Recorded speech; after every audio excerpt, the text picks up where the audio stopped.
തൊട്ടപ്പുറത്തെ വീടുകളിലൊക്കെയാണോ? ആ വീടുകളിൽ നിന്ന് ഞാൻ പോയി എടുത്തിട്ട് വരും. ഓ കൊള്ളാം. ജേഴ്സി പിണ്ണാക്കല്ലേ, കൊള്ളട്ടാ. ഇത് പെല്ലറ്റ് കൊടുക്കാത്ത പശു വളർത്താണ് നമ്മുടെ ശരിക്കും ഇവിടെ. സാധാരണ പെല്ലറ്റ് ഇല്ലാതെ പശു വളർത്തുക എന്ന് പറയുന്നത് വളരെ അസാധ്യമായ കാര്യമാണ്. എന്നാൽ പെല്ലറ്റ് ഇല്ലാതെ പശുക്കളെ വളർത്തുന്നവരുണ്ട്.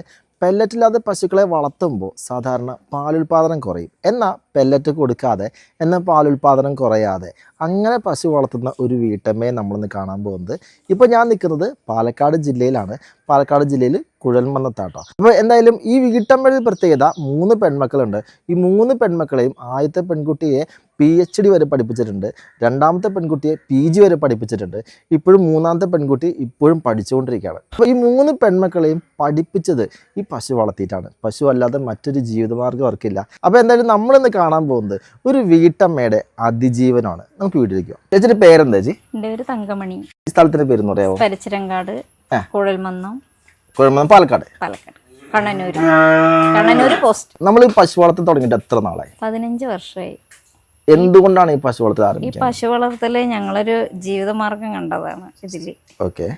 ഞങ്ങള് രണ്ടുപേരും ഇതിൽ തന്നെയാണ് ജീവിതം കൊണ്ടുപോയത്. ഓക്കെ. പിന്നെ കുട്ടികൾ പഠിക്കണം. മകള് 2 വയസ്സിൽ തുടങ്ങിയതപ്പോൾ ഞങ്ങള് പശു വളർത്താം. ഓ അങ്ങനെയാണല്ലേ? അങ്ങനെയാണ്. അപ്പൊ അവൾക്ക് ഇങ്ങനെ പഠിക്കുകയൊക്കെ വേണമല്ലോ. അവര് പഠിക്കണം പറയുമ്പോൾ ഞാൻ വേണ്ട പറയാൻ പറ്റില്ലല്ലോ. അവര് ജീവിതം കെടുത്താൻ പറ്റില്ലല്ലോ. അതെ അതെ അതെ. അപ്പോൾ അവര് നിങ്ങൾ പഠിച്ചോളിയും പറഞ്ഞിട്ട് ഞങ്ങൾ അവരിന് പഠിക്കാൻ വിട്ടു. ഞങ്ങൾ ഈ പിന്നെ പാടത്ത് പണിക്ക് പോയിട്ട് ഇപ്പൊ ഞങ്ങളെ കൊണ്ടൊന്നും ഇത്തിരി സുഖമില്ലാത്ത എനിക്ക് പറ്റില്ല. ഓ അങ്ങനല്ലേ? അതുകൊണ്ട് ഇപ്പൊ ഞാൻ വന്ന ഒരു പശുവിനെ വാങ്ങിക്കാ പറഞ്ഞ് 2000 രൂപയ്ക്ക് ഒരു പശുവിനെ വാങ്ങിച്ചു. 2000 രൂപയ്ക്ക് ഒരു പശു കുട്ടിയെ വാങ്ങിച്ചു. കുട്ടിയല്ല, അന്ന് അത്രേ ഉള്ളൂ. തന്നതാണ് ഒരു വീട്ടുകാർ നമുക്ക്. നമ്മള് വേറൊരു ഏട്ടൻ പറഞ്ഞിട്ട് നമ്മുടെ ബുദ്ധിമുട്ടുകൾ അറിയുമല്ലോ. അപ്പൊ അവര് തന്നിട്ട് ഞങ്ങൾ ആ 2000 രൂപയ്ക്ക് വളർത്തിയതാണ് പശുക്കളെ. ഇപ്പൊ ഞങ്ങള് കൊറേയൊക്കെ വിറ്റു.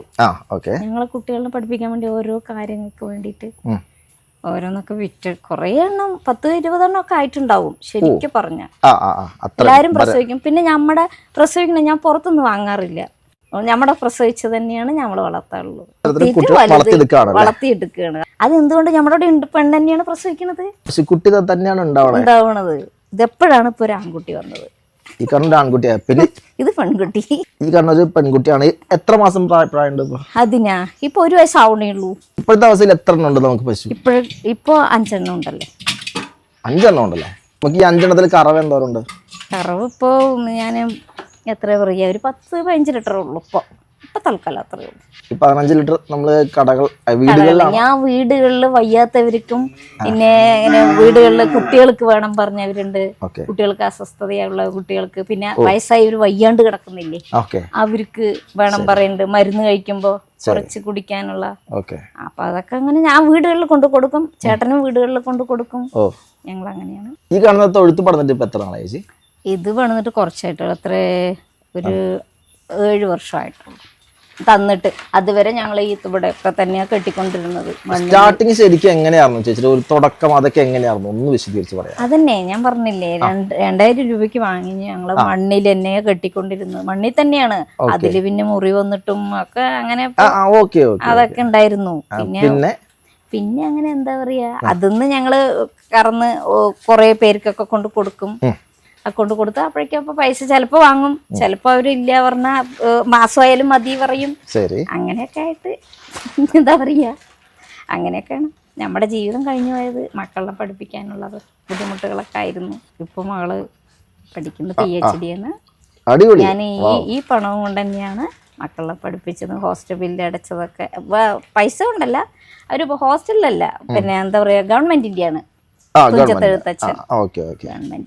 ഞങ്ങള് ഭയങ്കര ബുദ്ധിമുട്ടിട്ട് തന്നെയാ കഴിഞ്ഞ്. മക്കളിപ്പോ ഒത്തിരി കുറച്ച് വലുതായി. അവര് വീട് കയറ്റി വീടൊക്കെ സെറ്റാക്കി 75,000 രൂപയ്ക്കാണ് ഞങ്ങള് വീട് വെച്ചത്.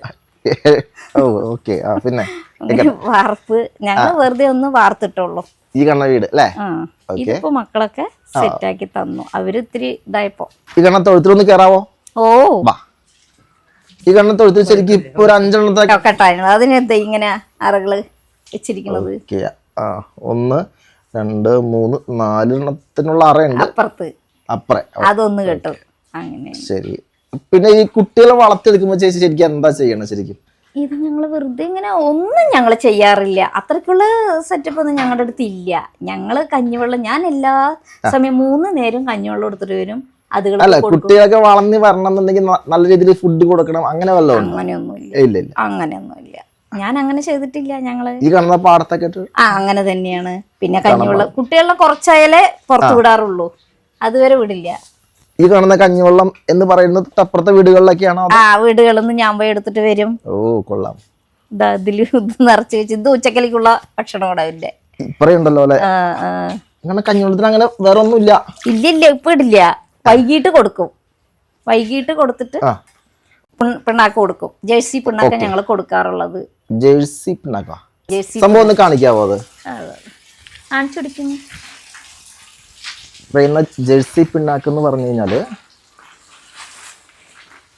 ഈ കാണുന്ന പൊടി തവിടാണത്.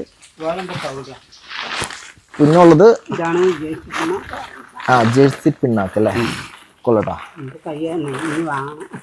വാവ്. ഇന്ന് പോയി വാങ്ങിക്കും. അങ്ങനെ കുറേശ്ശെ തന്നെ വാങ്ങാറുള്ളൂ, കൂടുതലൊന്നും വാങ്ങിക്കാറില്ല. വാങ്ങിക്കാനുള്ള പണം വേണ്ടേ? ജീവിച്ചുകൊണ്ട് അത്ര തന്നെ സുഖം, സന്തോഷം. വലിയ പശുക്കൾക്കും ജേഴ്സി പിണ്ണാക്ക് തന്നെയാണ് ഇത്. അതിനല്ലേ കറവിനല്ലേ അത് കൊടുക്കണത്, കറക്കാനുള്ളത്, പാലിന് വേണ്ടിട്ടാണ് ജേഴ്സി പിണ്ണാക്ക് കൊടുക്കണത്. കൊടുക്കില്ല അപ്പൊ? അത് കൊടുത്തിട്ടില്ല. അത് കൊടുത്തിട്ട് ഇതിന്റെ കാലുകളിൽ അത് കൊടുത്ത് കാലില് മുറി വന്നു. അപ്പൊ പിന്നെ അത് കൊടുത്തപ്പോ നിങ്ങൾ പറഞ്ഞില്ലേ പെലറ്റ്, അത് കൊടുത്തപ്പോ കാലില് മുറി വന്നു. കാലൊക്കെ വിണ്ട് വരിക. അതായത് പെല്ലറ്റ് കൊടുക്കാത്ത പശു വളർത്താണ് നമ്മൾ ശരിക്കും ഇവിടെ. ഈ കാണുന്ന ജേഴ്സി പിണ്ണാക്കിന് എത്ര രൂപ വന്നെ നമുക്ക് ശരിക്കും? ഇത് കിലോ 34 രൂപ അല്ലേ? കിലോ 34 നമുക്ക് മുതലിക്കും അല്ലേ? മുതലിക്കും. 50 രൂപയുള്ളൂ ഇവിടെ പാലിന്റെ വില. 50 രൂപ നമ്മള് വീടുകൾ കൊടുക്കുന്നത്. ഇച്ചിരി വലിയ പശുക്കൾക്ക് എന്തോരം കിലോ കൊടുക്കും നമ്മള്? 3 കിലോ വെച്ചിട്ട് ഒരു നേരം കൊടുക്കും. രാവിലെ 1 കിലോ വെച്ചിട്ടും കൊടുക്കും. വൈകിട്ട് 2 കിലോ. ടോട്ടൽ അങ്ങനെ 3 കിലോ. അങ്ങനെ 3 കിലോ. രാവിലെ 1 കിലോനും വൈകിട്ട് 2 കിലോനും. അപ്പൊ 3 കിലോനായില്ലേ? അങ്ങനെ 3 ആൾക്കും കൊടുക്കും.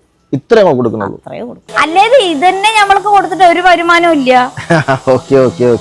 ഇതന്നെ കൊടുത്തിട്ട് നമുക്ക് ഇല്ല, വരുമാനം പോരാ, തികയില്ല. അത് കൊടുക്കണ ഒരു 3 തരം കൊടുക്കുന്ന ആൾക്കാർ ഇവിടെ ഉണ്ട്. അത് അവർക്ക് മുതലാകും. അവര് ദുബായിക്കാരും അവരൊക്കെയാണ്. ഇത്തരത്തിലുള്ള പശുക്കൾക്ക് ഒരു 15 ലിറ്റർ പാല് കിട്ടേണ്ടതല്ലേ നമുക്ക്? പിന്നെ എന്തുകൊണ്ടാണ് നമുക്ക് പാല് കിട്ടുന്നുണ്ടല്ലോ? ഇപ്പൊ 2 വർഷമായില്ലേ?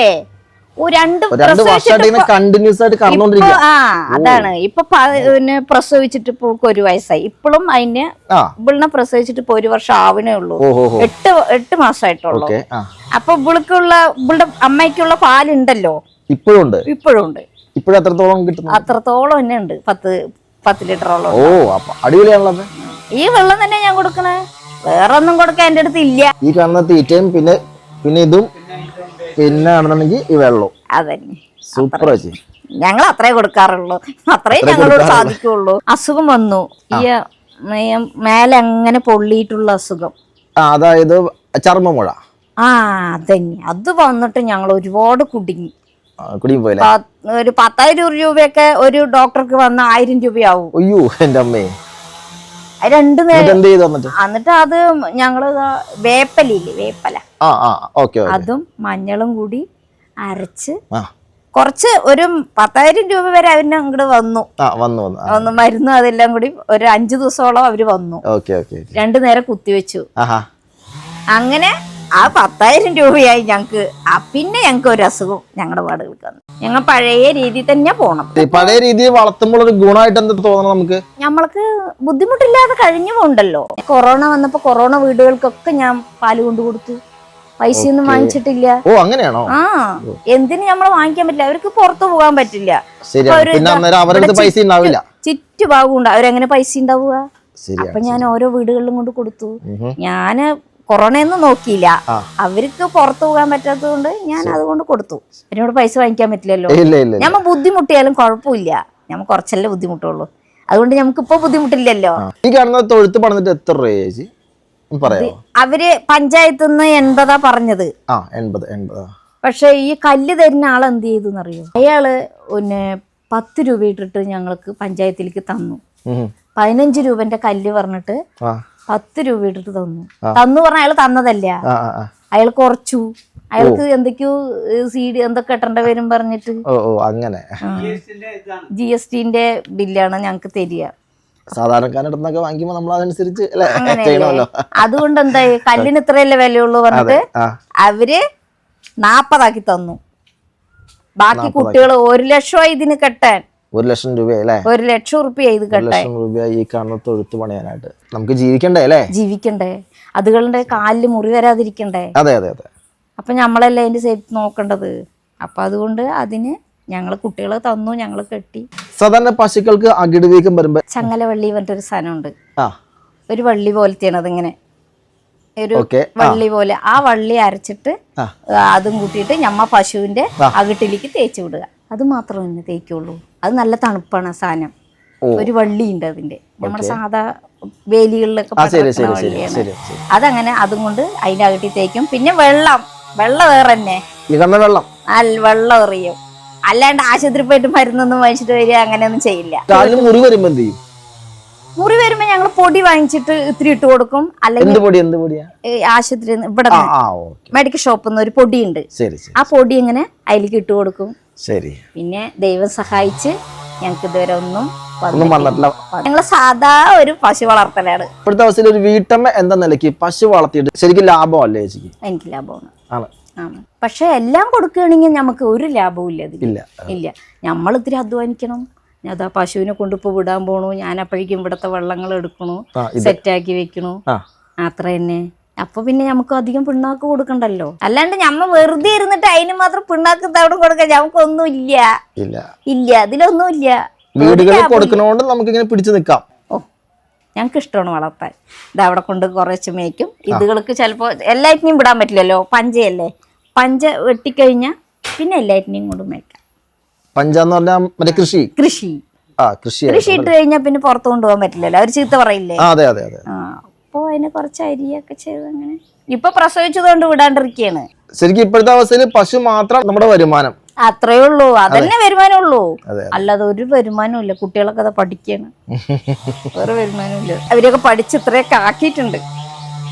അത് ഈ പശുവിന്റെ ഇതുകൊണ്ട് തന്നെയാണ് ഞങ്ങൾ ചെയ്തത്. അപ്പൊ ഇത്ര സമയം നമ്മൾ കണ്ടുകൊണ്ടിരുന്നത് വെറും 5 പശുക്കളെ വെച്ച് ഒരു വീട്ടമ്മ തന്റെ അതിജീവനം മുന്നോട്ട് കൊണ്ടുപോകുന്നതാണ്.